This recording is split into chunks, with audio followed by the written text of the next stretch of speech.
Okay guys, ni ada satu biji motor LC baru je masuk guys. Baru je masuk. Condition motor 8/10 guys. Korang boleh tengok sendiri guys. Ni condition motor dia. Korang tengok Ni condition motor dia. Yang mana yang tanya-tanya LC, ni dia LC. Korang boleh tengok.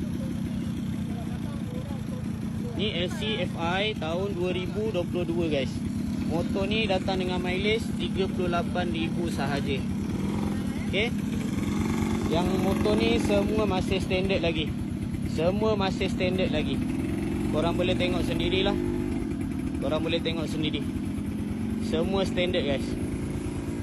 Siapa yang minat nak masuk loan ataupun nak beli cash, boleh cepat-cepat WhatsApp ataupun call saya sekarang. Alright guys, jangan tunggu lama-lama. LC kat kita paling hot selling model. Alright.